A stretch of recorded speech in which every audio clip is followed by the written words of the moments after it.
My dear brothers and sisters, Queridos irmãos e irmãs, sejam bem-vindos ao devocional de Natal da Primeira Presidência. Somos gratos pela oportunidade de estarmos juntos e de refletirmos sobre o nascimento, a vida e a missão de nosso Senhor e Salvador Jesus Cristo. O presidente Monson, que preside o devocional, pediu-me que dirigisse esta reunião. Estendemos nossa calorosa saudação natalina a cada um de vocês e a todos os que assistirão a este devocional em outra ocasião. Reconhecemos a presença da Primeira Presidência, dos membros do Quórum dos 12 Apóstolos e outras autoridades gerais e presidências gerais das auxiliares que estão entre nós. A música para esta sessão será oferecida pelo Coro do Tabernáculo e a Orquestra da Praça do Templo, sob a regência de Mike Wilberg e Ryan Murphy, com Clay Christiansen ao órgão. O coro abrirá a reunião cantando Mundo Feliz, Nasceu Jesus. Em seguida, a oração de abertura será oferecida pelo irmão David L. Beck, presidente-geral dos rapazes.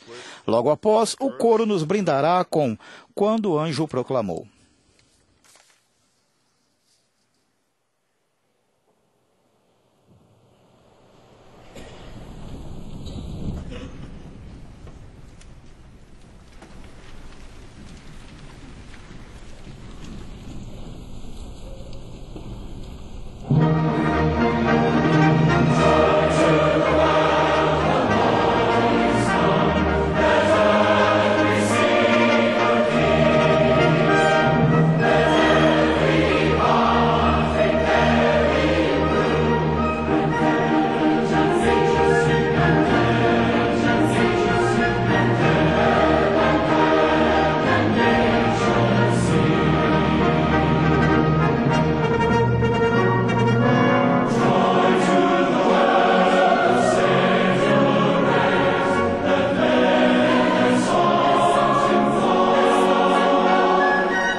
Our Father in heaven, Nosso Pai Celestial, viemos diante de Ti em oração e expressamos nosso amor por Ti e nossa gratidão a Ti pelas Tuas muitas bênçãos. Somos gratos pela época do Natal, pela oportunidade de refletirmos e celebrar o nascimento de Teu Filho amado, de aproximarmos-nos de Ti e de cada um dos outros, de nossos irmãos. A oportunidade de serviço e gratidão entre nós.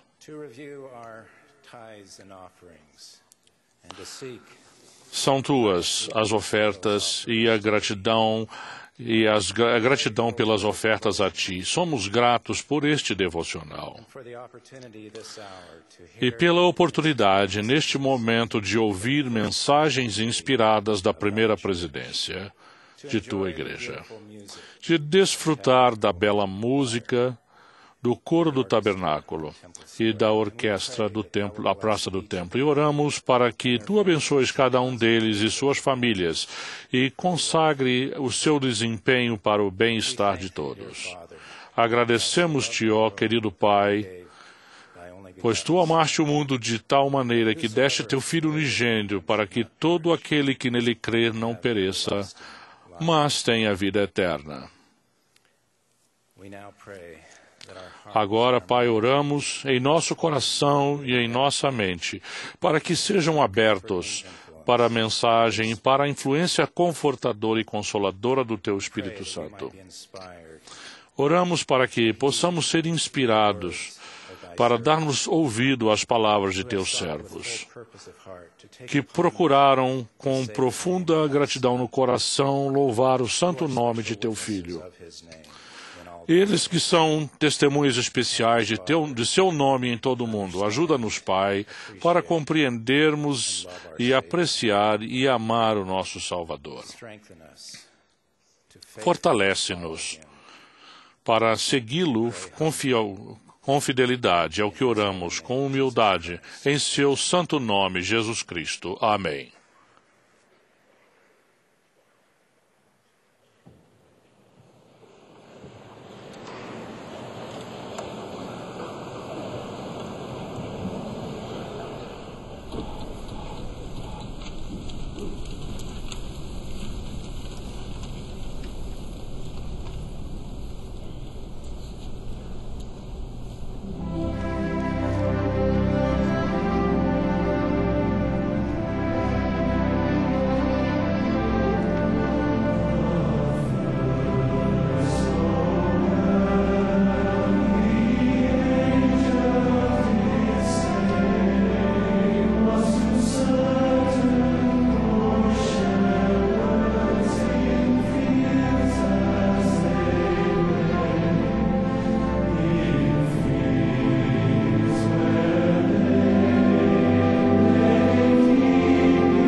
Thank you for this beautiful music. Obrigado pela linda música. O presidente Monson pediu-me que eu fosse o primeiro orador da noite. Após meu discurso, ouviremos o presidente Henry B. Eyring, primeiro conselheiro na primeira presidência. Que época maravilhosa e alegre do ano é esta! Sempre aguardo com expectativa a ocasião de estar aqui no primeiro domingo de dezembro, quando temos a oportunidade de ouvir belas músicas e mensagens que levam a mais uma abençoada época de Natal. E mais uma vez esperamos ouvir o profeta de Deus, nosso querido presidente Monson. O Natal sempre tem sido uma época especial para mim. Quando eu era menino, morava na Tchecoslováquia e estávamos completamente rodeados pelas ricas e centenárias tradições do Natal. Embora já se tenham passado muitos anos, ainda me lembro daqueles dias com um carinho e uma ternura que me trazem profundos sentimentos de gratidão e alegria. Certo ano, quando eu tinha uns 4 anos de idade, estava em uma sala onde ficava a nossa árvore de Natal. Ela estava decorada com enfeites lindos e brilhantes. Os ramos estavam enfeitados com um festão prateado que refletia a luz de velas de verdade que tremeluziam ao meu redor. Ali perto havia uma janela que dava para a rua. As cortinas refletiam fracamente a luz, dando um ar de mistério e magia a toda a cena. Foi nesse dia que eu fiz 2 descobertas marcantes. A primeira foi que se eu segurasse uma velinha acesa por trás das cortinas, a luz resplandecia através do delicado tecido, transformando-o em algo sublime e fascinante. A segunda coisa que descobri foi que cortinas são inflamáveis. Como podem adivinhar, o tecido da cortina pegou fogo e as chamas espalharam-se rapidamente, ameaçando as paredes e o teto de nossa casa. Gritei de pavor. Meus pais vieram correndo da outra sala e rapidamente arrancaram as cortinas e apagaram o fogo, impedindo o que poderia ter sido uma terrível tragédia. Assim que passou o perigo, os restos carbonizados dos outrora belos enfeites de nossa janela entulhavam o chão. A janela, agora vazia, erguia-se sinistra por trás de mim, fria e condenadora. E eu fiquei de pé em frente da minha mãe e do meu pai, sem explicação ou desculpa. Eu sabia com toda a certeza de um garotinho de 4 anos que havia arruinado o Natal. Quase 7 décadas já se passaram desde aquele dia fatídico. E como resultado de meu único e pequeno crime como incendiário, aprendi algumas coisas importantes. Primeiro, jamais brinque com fogo. Uma mensagem importante com implicações literais e figurativas, não só para crianças. Segundo, apesar de quase ter transformado o nosso apartamento em uma pilha de cinzas e fumaça, eu não arruinei o Natal. Aquele caso abrasador foi uma experiência muito apavorante, é claro. Tenho certeza de que minha mãe e meu pai ficaram chocados e alarmados de que eu tivesse feito algo tão tolo. Mas, no fim das contas, aquilo não diminuiu o amor que tínhamos em família, nem destruiu o encanto da época do Natal. Naquela época, as crianças alemãs aprendiam sobre a tradição de que, na época do Natal, os meninos e as meninas bem comportados ganhavam presentes e doces, enquanto os mal comportados seriam castigados e ganhariam die Rute, uma vala de marmelo. Para a maioria das pessoas, atear fogo às cortinas da sala enquadrava-se em mau comportamento. De modo que a hora em que cometi meu terrível erro não podia ter sido pior. mas não apanhei com Die Hütte. Minhas lembranças daquele Natal e de todos os outros de minha juventude são para mim queridas e preciosas. Saber que minha família ainda me amava foi uma bênção maravilhosa e uma grande lição. Ao lembrar daquilo, acho que meu temor de ter arruinado o Natal vinha de uma compreensão incompleta do que de fato é o Natal. E já notei que não são apenas crianças de 4 anos que têm essa compreensão incorreta. Às vezes, parece que nossos esforços para ter uma época de Natal perfeita são como um jogo de Jenga, aquele que é jogado com bloquinhos de madeira empilhados de qualquer jeito para formar uma torre. Ao tentarmos aumentar a altura da torre, retiramos um bloquinho antes de podermos colocá-lo no alto da delicada estrutura. Tenho certeza que vocês já jogaram esse jogo antes. Cada um dos bloquinhos é um símbolo dos acontecimentos do Natal perfeito que queremos ter tão desesperadamente.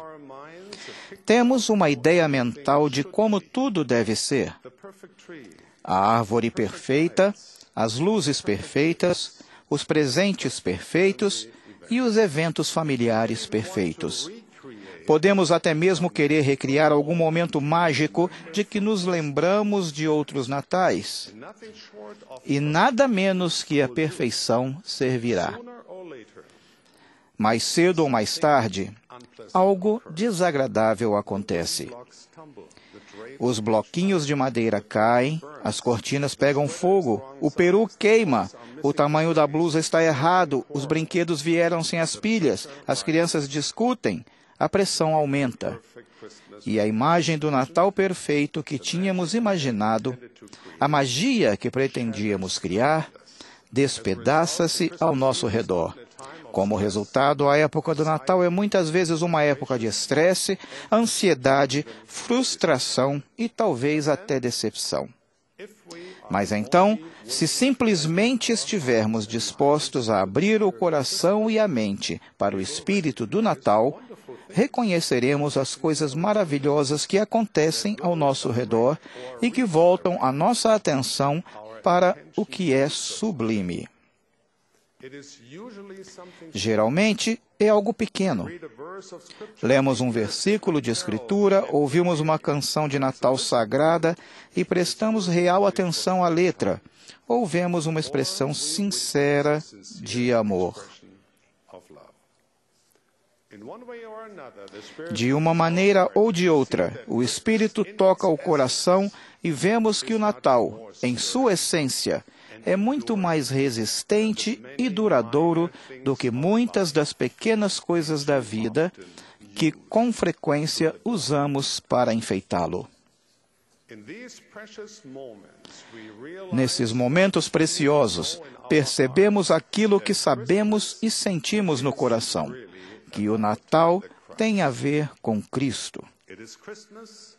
O Natal e algumas das tradições que valorizamos nessa época lembram-nos de que, como os magos da antiguidade, devemos buscar a Cristo e depositar diante dele a mais preciosa dádiva: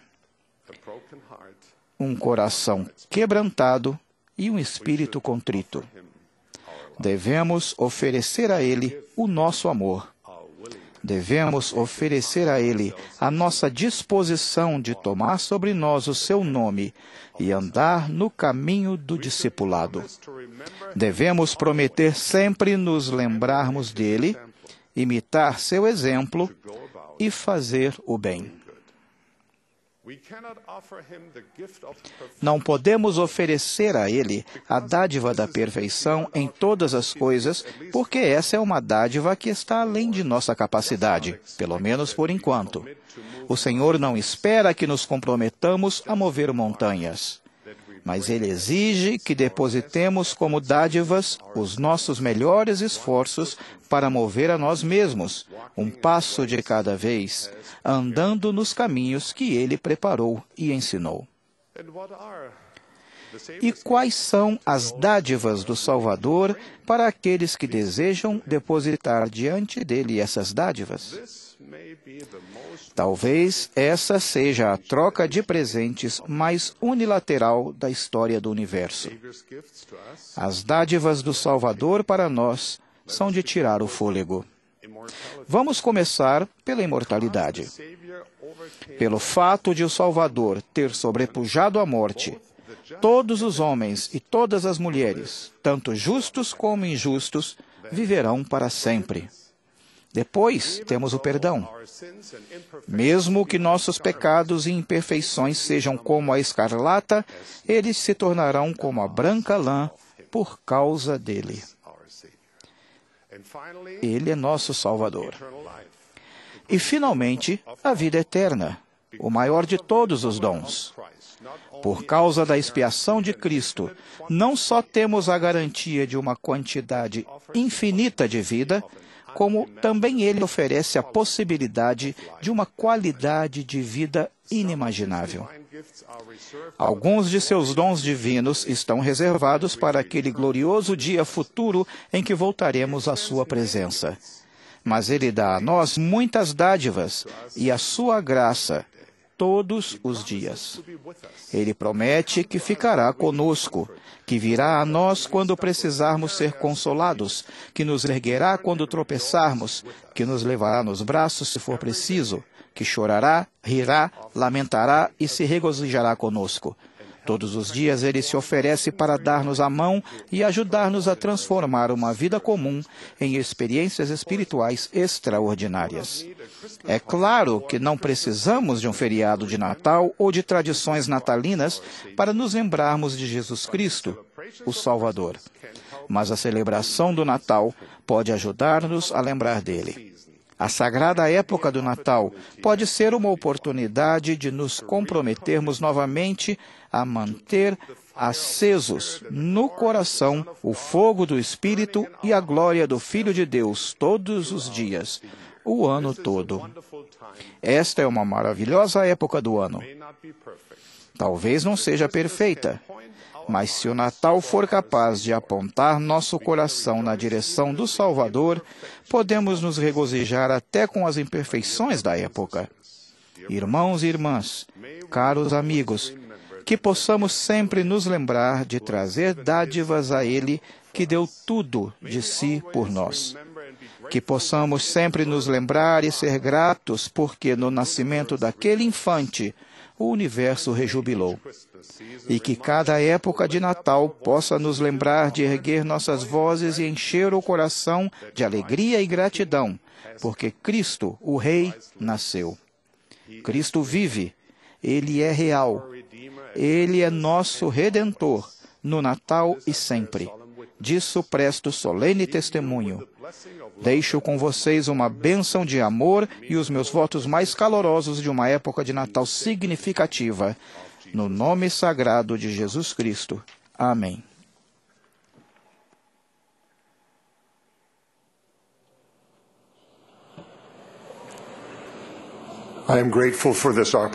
Sou grato por essa oportunidade de celebrar com vocês o nascimento de Jesus Cristo, o Salvador do mundo. Seu nascimento foi uma dádiva para todos nós. João, o apóstolo, citando o Salvador, escreveu sobre o seu nascimento nessas comoventes palavras. Porque Deus amou o mundo de tal maneira que deu seu Filho unigênito para que todo aquele que nele crê não pereça, mas tenha a vida eterna. Porque Deus enviou seu Filho ao mundo não para que condenasse o mundo, mas para que o mundo fosse salvo por ele. Em seguida, o Salvador deixou claro que a verdadeira fé leva-nos a cumprir os mandamentos de Deus, o que, por sua vez, nos qualifica para o dom da vida eterna, que é viver com Deus para sempre em luz celestial. O Salvador alertou, e a condenação é esta, que a luz veio ao mundo e os homens amaram mais as trevas do que a luz, porque as suas obras eram más. E continuou ensinando, porque todo aquele que faz o mal odeia a luz e não vem para a luz, para que as suas obras não sejam reprovadas. Ele louvou os que, em vez de esconderem-se na vergonha, escolheram o certo e decidiram andar na luz. Mas quem pratica a verdade vem para a luz, a fim de que as suas obras sejam manifestas, porque são feitas em Deus. Um dos mais belos símbolos do nascimento de Jesus Cristo nesse mundo é a luz. O aparecimento do Messias prometido por tanto tempo trouxe luz a um mundo que estava em trevas. Sabemos pelo verdadeiro relato do livro de Mórmon que os profetas de Deus tinham ensinado por muito tempo ao povo que a luz seria um sinal do nascimento na carne do Filho unigênito de Deus. Samuel Lamanita profetizou o nascimento de Jesus anos antes. Eis que vos dou um sinal. Por mais 5 anos hão de passar, e eis que então o Filho de Deus virá para redimir a todos os que crerem em seu nome.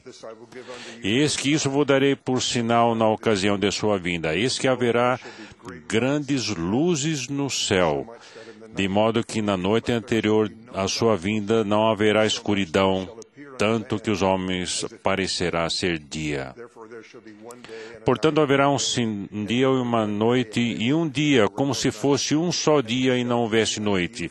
E isso vos será por sinal, pois vereis o nascer e também o pôr do sol. Portanto, saber-se-á com certeza que se terão passado 2 dias e uma noite, muito embora não haja escuridão durante a noite, e essa noite precederá o seu nascimento. E eis que uma nova estrela aparecerá, uma que nunca vistes antes. E isto também vos será por sinal. E isto que isso não é tudo. Haverá muitos sinais e maravilhas no céu. E acontecerá que todos ficareis espantados e admirados a tal ponto que caireis por terra. E acontecerá que todos que acreditarem no Filho de Deus terão a vida eterna. E que assim me ordenou o Senhor por seu anjo que eu viesse de dizer-vos isto. Sim, ordenou que eu vos profetizasse essas coisas. Ele disse-me: clama a este povo, arrependei-vos e preparai o caminho do Senhor. Assim como as belas luzes desse centro de conferência nessa noite nos ajudam a lembrar da maravilhosa bênção do nascimento do nosso Redentor, também nos lembramos ao ouvir as palavras dos anjos enviados por Deus. Nenhuma narrativa da história do Natal é completa sem que ouçamos as palavras de um anjo enviado para preparar o caminho para sua chegada. No centro do relato do nascimento de Jesus Cristo encontra-se o testemunho de anjos registrados pelos apóstolos de Jesus, que Jesus chamou e ordenou. Deus enviou o anjo Gabriel a Zacarias. O anjo falou-lhe sobre o nascimento de João Batista, que prepararia o caminho para Jesus. A fiel e estéril Isabel. Maria foi visitada pelo mesmo mensageiro celeste para prepará-la para tornar-se a mãe do Filho de Deus, o tão aguardado Messias. Essas pessoas fiéis conheciam as Sagradas Escrituras e acreditavam nelas. Maria conhecia e amava essa Escritura que é uma profecia de Isaías. Portanto, mesmo o Senhor vos dará um sinal. Eis que a Virgem conceberá e dará à luz um filho, e chamará o seu nome Emanuel. Manteiga e mel comerá quando ele souber rejeitar o mal e escolher o bem. Isabel também sabia que o Messias teria um precursor para preparar o caminho para ele. Isaías, o poeta profeta, havia escrito: vós que clamam no deserto, preparai o caminho do Senhor, endireitai no ermo vereda a nosso Deus. Isabel e Maria esperavam com confiança que o Senhor do mundo viesse e que um grande profeta seria seu precursor. Mas em sua profunda humildade, elas foram preparadas pelo Espírito para seu papel sagrado nos maiores eventos na história de toda a criação. A primeira presidência autorizou a construção de um cenário no deserto de Utah, no qual cenas do ministério do Salvador podem ser recriadas e filmadas. O objetivo desse esforço foi o de permanecermos fiéis ao texto escriturístico. Como as escrituras que esses breves vídeos seguem, eles podem ser serenos. Sua fé e o Espírito Santo criarão a emoção que esses eventos que mudaram o mundo merecem. A igreja já tem cerca de 50 desses vídeos na fase de edição. Serão colocados na internet para serem disponibilizados sem cobrança. Será um presente gracioso da primeira presidência a todo mundo. Mais informações encontram-se no site lds.org. O presidente Monson pediu que assistíssemos esta noite a algumas dessas cenas desses vídeos, que lhes trarão sentimentos de luz e alegria, das visitações angelicais que assinalaram a dádiva que o Pai Celestial concedeu, seu Filho amado como nosso Redentor.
Salve, agraciada. O Senhor é contigo. Bendita és tu entre as mulheres. Maria, não temas, porque achaste graça diante de Deus. E eis que conceberás e darás à luz um filho, e por-lhe-ás o nome de Jesus. Este será grande e será chamado Filho do Altíssimo, e o seu reino não terá fim.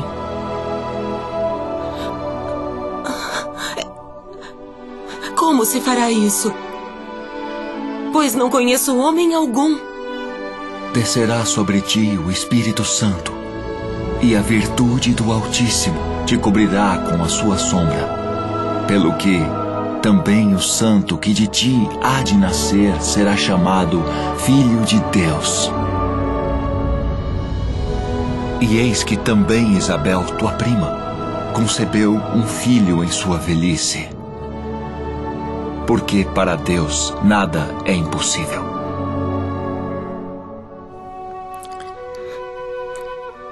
Eis aqui a serva do Senhor. Cumpra-se em mim segundo tua palavra.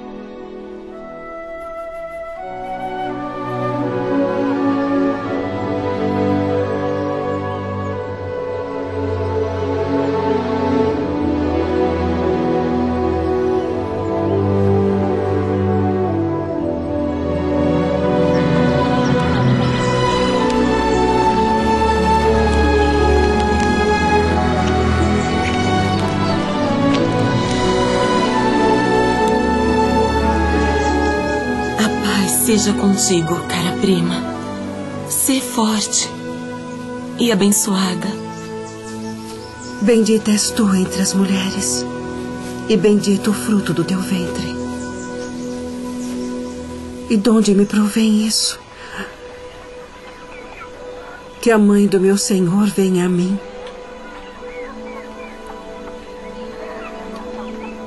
Pois eis que, ao chegar aos meus ouvidos a voz da tua saudação, a criancinha saltou de alegria no meu ventre.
Não temais, porque vos trago novas de grande alegria que será para todo o povo. Porque hoje na cidade de Davi vos nasceu o Salvador, que é Cristo, o Senhor. E isto vos será por sinal: achareis o menino envolto em panos e deitado numa manjedoura.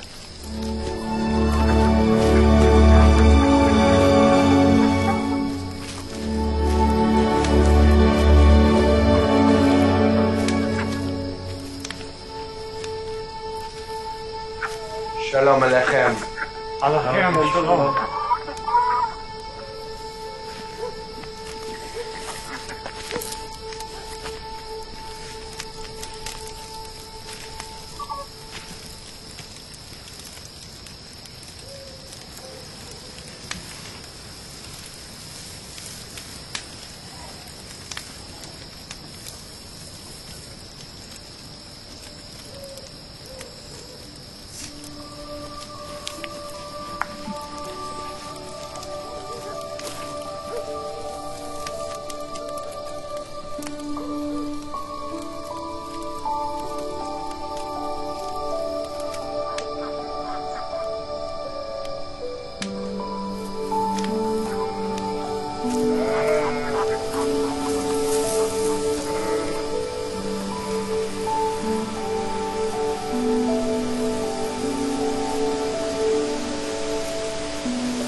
as you saw and heard. Como viram e ouviram, luz e anjos orientaram os que foram abençoados para participar naqueles eventos transcendentes.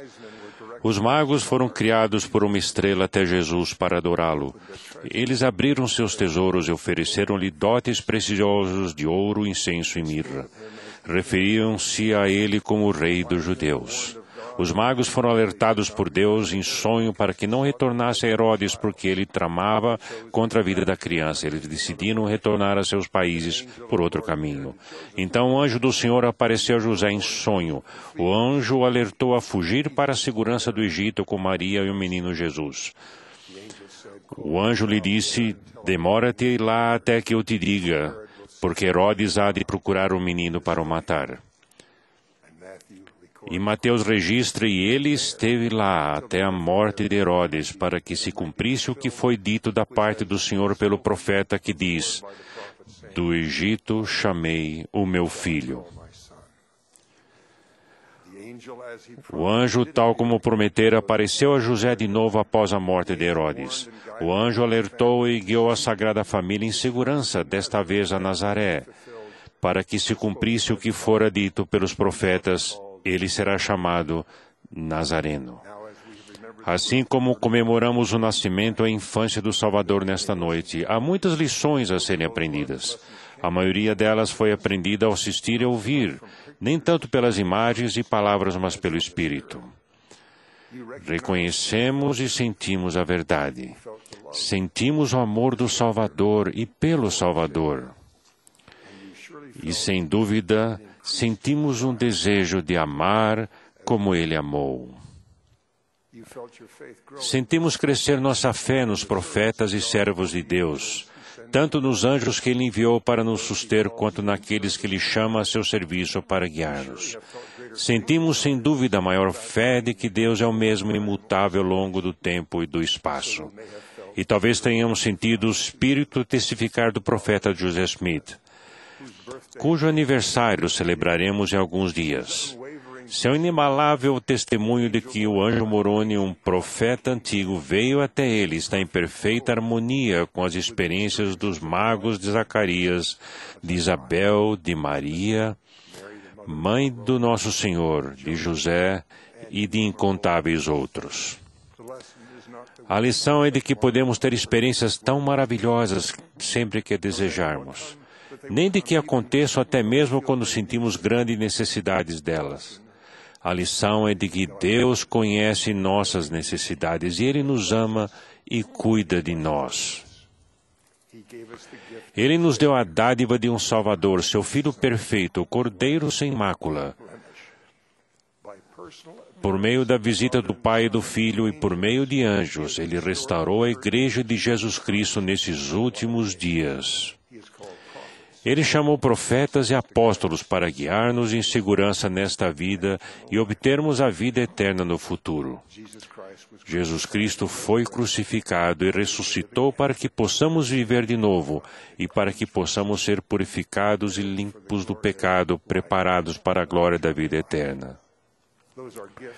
Essas são dádivas que nos foram concedidas para ofertarmos a outros em nome dele. Fazemos disso lembrando-nos dele, procurando de todo o coração fazer o que ele faria e amando como ele nos ama. Em uma canção havia o verso: "Tenha um Natalzinho alegre". Bom, podemos ofertar um grande e maravilhoso Natal se nos lembrarmos das dádivas que Deus nos concedeu e da melhor maneira que podermos oferecê-las aos outros. Esse é o espírito de Natal e da verdadeira felicidade a cada dia. Testifico que Jesus é o Cristo vivo, em seu sagrado nome. Amém.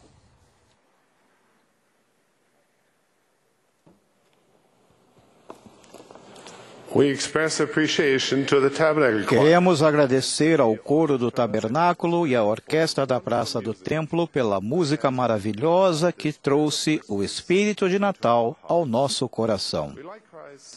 Queremos também reconhecer os esforços dos regentes e do organista e agradecer a todos os que ajudaram de alguma forma para que este devocional se realizasse. Teremos agora o privilégio de ouvir o nosso amado profeta, o presidente Thomas S. Monson. Após o discurso do presidente Monson, o coro encerrará a reunião cantando Noite Feliz. A congregação será convidada a juntar sua voz à do coro na última estrofe, ao sinal do regente, o irmão Wilberg. A oração de encerramento será então oferecida pela irmã Barbara Thompson, segunda conselheira na presidência geral da Sociedade de Socorro. Presidente Monson.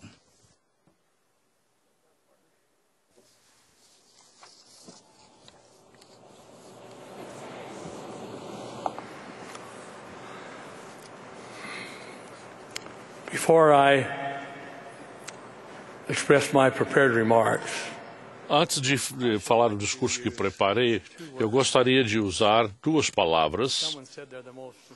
Alguém disse que as mais importantes palavras em inglês são obrigado, muito obrigado. Eu gostaria de agradecer a vocês por tudo que fizeram para esta noite. Eu gostaria de dizer obrigado a todos vocês que estão ouvindo.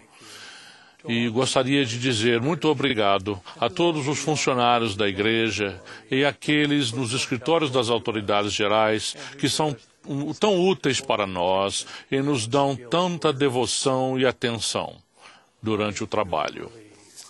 Eu acredito firmemente que o Espírito do Senhor está aqui hoje à noite. E eu testificaria a vocês que em todo o mundo eu tive a responsabilidade de escolher conselheiros e eu homenageio todos aqueles que têm habilidade. Alguns saem-se melhor do que outros, mas eu esperei que o Senhor me dissesse e me inspirasse para saber quem deveria servir ao meu lado. E eu agradeço a Ele. E agradeço a todos os que participaram esta noite. Esta noite, mais uma vez, irmãos e irmãs, estamos reunidos no nosso tradicional devocional de Natal. Ficamos realmente emocionados ao ouvir a música celestial e as mensagens inspiradoras. Que bela descrição do nascimento do Salvador assistimos em vídeo. Testemunhamos juntos nos últimos dias e semanas o que ao longo dos anos vem sendo chamado de comercialização anual do Natal. Fico triste ao ver o Natal tornar-se cada vez menos voltado para Cristo e cada vez mais relacionado à propaganda, vendas, festas e presentes. No entanto, o Natal é aquilo que queremos que seja. Apesar de todas as distrações, podemos fazer com que Cristo esteja no centro de nossa celebração. Se ainda não o fizemos, podemos criar tradições de Natal para nós e nossa família que nos ajudarão a perceber e a manter o Espírito de Cristo e o Espírito de Natal. Tanto quanto consigo me lembrar, tenho mantido uma tradição particular no Natal. Minha família sabe que, antes do Natal, vou ler de novo meu tesouro composto de livros de Natal e ponderar nas magníficas palavras de seus autores. Primeiro será o Evangelho de Lucas, a própria história do Natal. Em seguida, lerei um conto de Natal de Charles Dickens. E, por último, lerei de novo A Mansão, de Henry Van Dyke. Sempre preciso enxugar as lágrimas quando leio esses escritos inspirados. Eles tocam-me profundamente a alma e trazem a mim o Espírito de nosso Salvador. Em um conto de Natal, lemos a história sempre atual de Ebenezer Scrooge e das visitas que recebe de Jacob Marley, seu falecido sócio, e dos espíritos que representam o Natal passado, o Natal presente e os natais ainda por vir. Scrooge é uma pessoa tão antipática que seu nome se tornou universalmente sinônimo de uma pessoa mesquinha e avarenta. Na noite que antecede o Natal, são mostradas a Scrooge as coisas que já teve na vida, as que tem hoje e aquelas que terá no futuro, se continuar no caminho que escolheu até esse ponto. Ele consegue reconhecer os próprios erros e aprende que podemos ser felizes se nos esquecermos de nós mesmos e dos bens mundanos e passarmos a nos concentrar em ajudar os outros e abraçar a família e os amigos. Então, convertido a uma vida de serviço altruísta, Scrooge por fim declara: celebrarei o Natal em meu coração e procurarei vivê-lo o ano inteiro. Vivê-lo-ei no passado, no presente e no futuro. Os espíritos dos três habitarão o meu coração.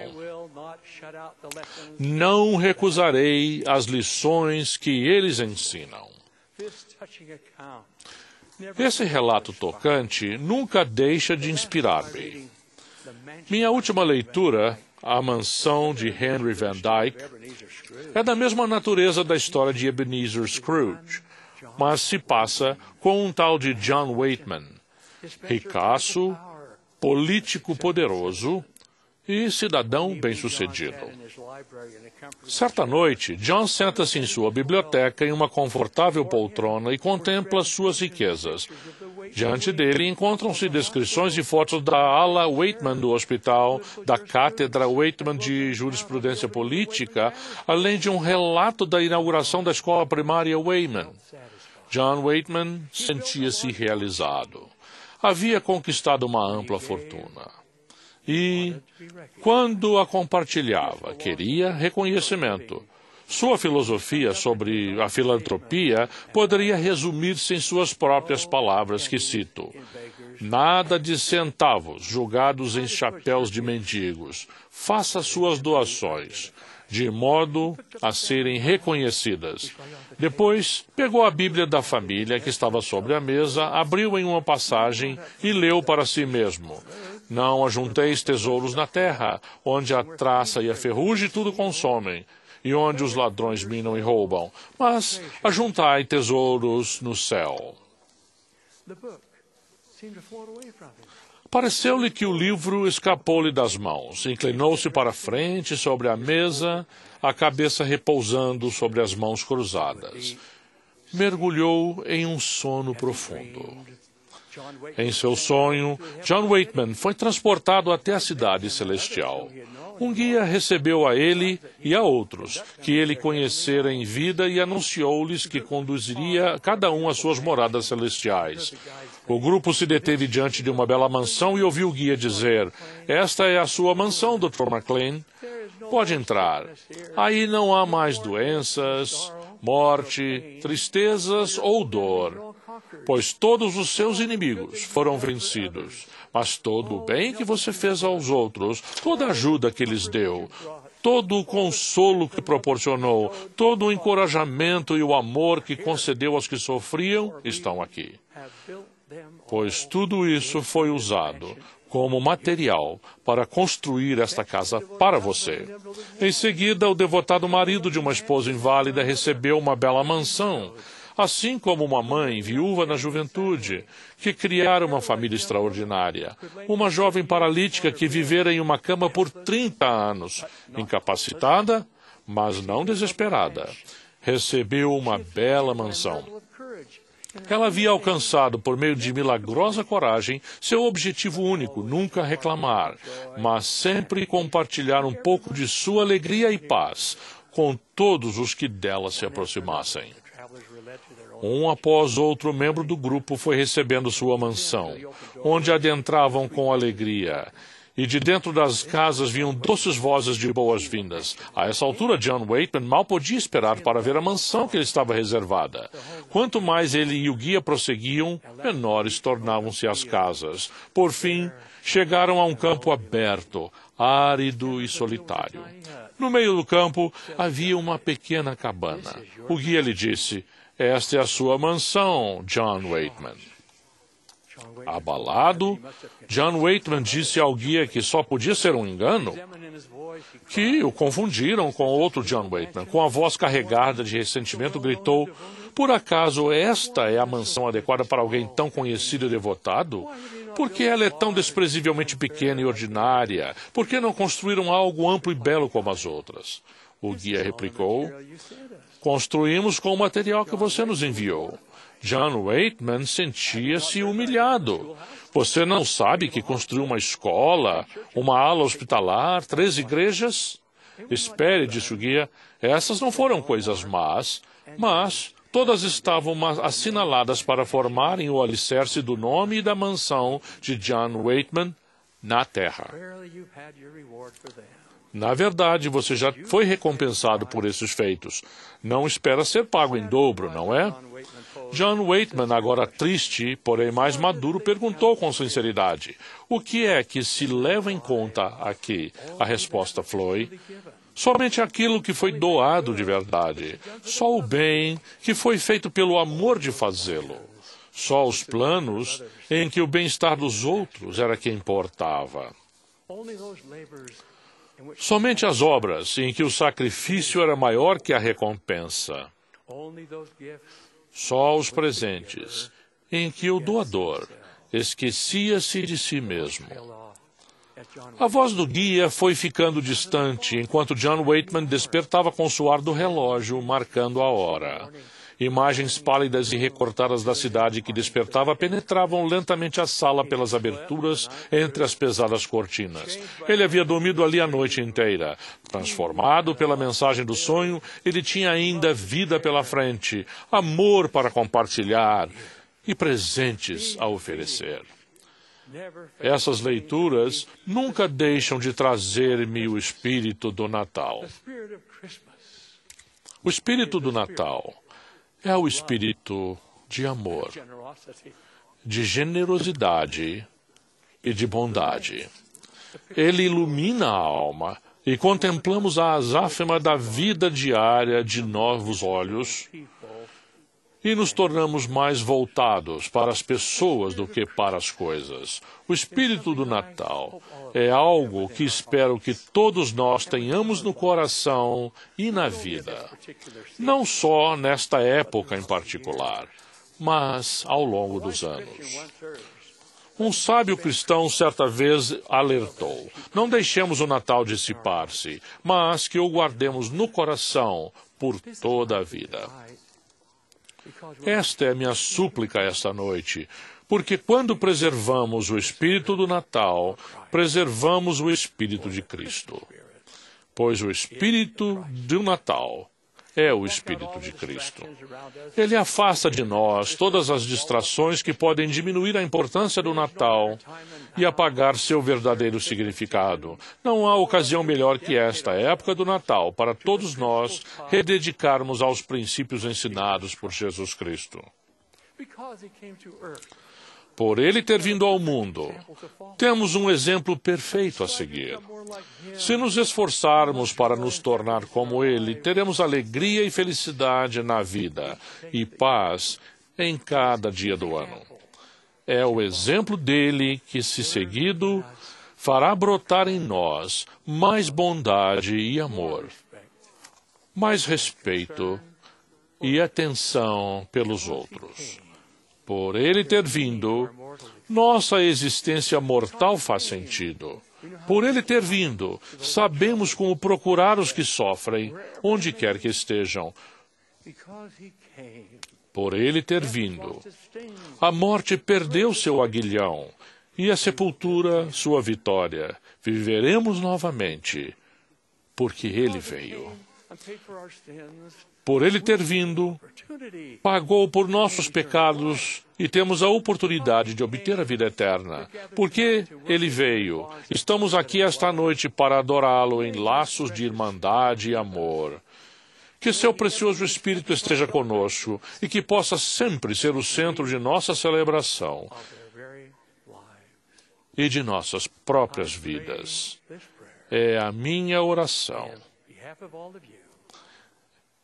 Para todos vocês, em nome de todos, de meu coração e alma, Em seu santo nome. Amém.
Our dear Heavenly Father, Amado Pai we Celestial, humbly bow before Thee at humildemente the end of this devotional. elevamos We nosso are so pensamento very, a Ti. very grateful No for final the desse opportunity to be devocional, here. somos tão gratos pela Father, oportunidade de we estarmos love Thee. aqui.